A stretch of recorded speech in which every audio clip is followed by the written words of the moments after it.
it's either going to improve or get worse. You know, can we share that with people, and are people willing to come forward and help the schools? Okay? Thank you very much.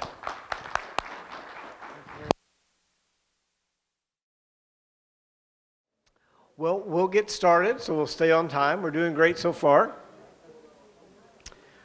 Our next group to present this evening is Unicon ARC. Unicon has been in the business of working with communities in community engagement, planning, research for 30 years. Again, another national award-winning company. Today we have with us Dr. Rodney Wright. He's been doing this 25 years, a little over. Yep. And he's spent most of those years with Unicon. And he is an expert in taking data from the community and engaging the community around that data.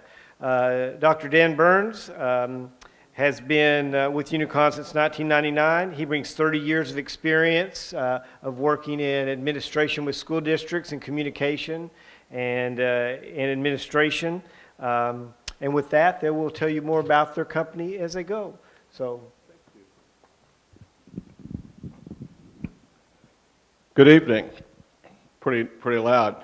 Back in the dark ages, I taught from 1977 to 1984 at the college level at Southern Illinois University and University of Missouri St. Louis.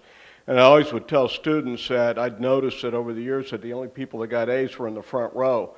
And people would change all the time. I've noticed that you're all in the back there, except for Kevin. I called Dan this morning at about 6:30, and he was all dressed in a coat and tie, and I told him that the first thing that we had to teach you all about us tonight is that we have common sense. So we came dressed for winter rather than dressed as consultants and put sweaters on and shirts, knowing that it was awfully cold in St. Louis and it was going to be about 15 degrees colder here. So Dan and I decided to be casual. We're excited to be here again. St. Joe has been a project that we've been looking at for a long time. I think I told you a lot of the reason for that, although there's many that I won't go into. One is just that I grew up in this area just down the road in Camden Point and spent a lot of my years growing up here at the Apple Blossom Parade and doing Christmas shopping and all the other kinds of things that you do in St. Joseph. I had all of my early dating experiences at the Pizza Huts up here on Mitchell Avenue, so I just wanted to pass that along. It's an important thing I'm telling you. My job is to talk to you a little bit about our agency, and I'm not going to say much about that, but I want to emphasize one point that's on this slide. Oh, okay. I want to emphasize one thing on this slide. We are first and foremost a communications firm. We are a communications firm that passionately believes in research, and we're a communications firm that does community engagement programs, and we've pioneered those programs all across the United States, and we're very proud of that effort.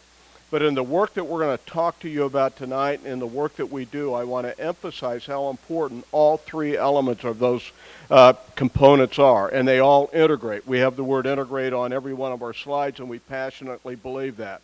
We believe in communications. We believe that communications should be research-driven. We believe that communications with the community should be two-way. And we believe that school districts that thrive in today's world that we live in are districts that engage their community and continually engage them over the years so that those districts will be strong. And all three of those pieces are important that we're going to be talking about. I want to pass over the slides about the awards that we won because I want to stay within our time limit. When we were here last time, we talked about a lot of the reasons why you do community engagement, and those slides or those points are up on the slide. But I want to talk about just a couple of simple stories. About a year and a half ago, we responded to an RFP by the City of St. Louis Schools, and they wanted a group to come together in a very short period of time and do a long-range, very action-oriented plan for that school district. This is a new, governor's appointed special administration board. And so we responded to that RFP. We brought together from around the country 30 or 40 of the smartest people in education we knew. We locked them into a conference room in a hotel. They worked all weekend, Friday night, Saturday, and Sunday. And they put together an extremely good long-range plan for the City of St. Louis schools.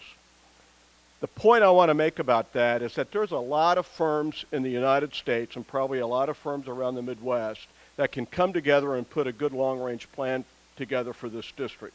And it's a plan that would move this district forward. We can do that. A lot of people can do that. But do you know where that plan is sitting in the city of St. Louis right now?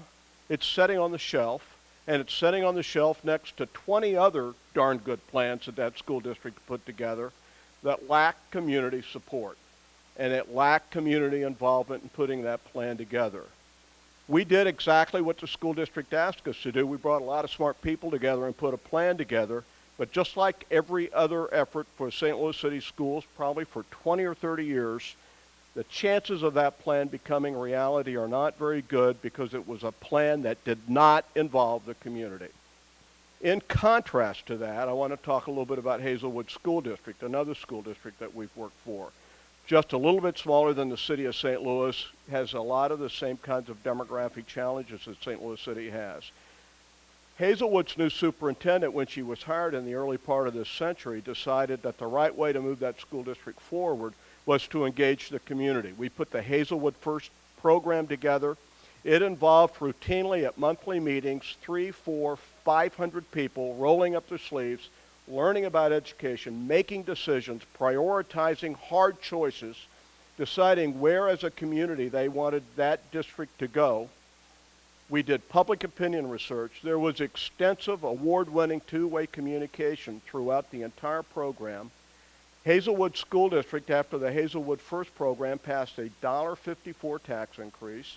They have now passed 3 bond proposals. They have done the second phase of Hazelwood First, and they are now beginning the third phase of Hazelwood First program, still looking at continuing to improve their school district.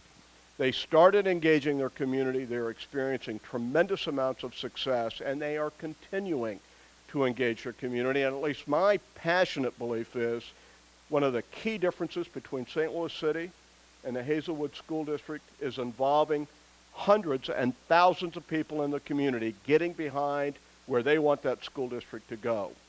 If you want to do planning without involving the community, don't hire us. That's not what we do. I don't want to do what we did for St. Louis City again. But if you do want to do a long-range plan, and if you do want to involve your community, and if you do want to build community-wide consensus for where this district ought to go, that's the kind of work that we're about at Unicom, and that's the kind of work that we're excited about doing, and I hope that we can help do that. By the way, the superintendent of Hazelwood School District that hired us is now Commissioner of Education in the state of Missouri, so she has done well knowing how to engage her community. The outcomes you get from a good community engagement program, external and internal unity, both are important. A lot of times school districts forget about the internal components. A bulletproof plan, and in our idea, a long-range plan is bulletproof only in terms of both how it was put together and what the plan is. And again, the essential difference between the city of St. Louis and Hazelwood School District is not the quality of the long-range plan, but how it was put together. It gives you hundreds, if not thousands, of committed volunteers, and it gives you, and this refers back to that previous slide that I was talking about, permission from the community for meaningful change and permission and involvement for moving this district from where it is today to where it needs to be in the future, and that's the critical component about what we do. Dan is going to talk a little bit about how we do community engagement, so I'm about done with what I'm going to talk to you about, but I do want to mention 2 things. When we do a program like this, we get 2 different kinds of independent input into the process. The first is from public opinion research.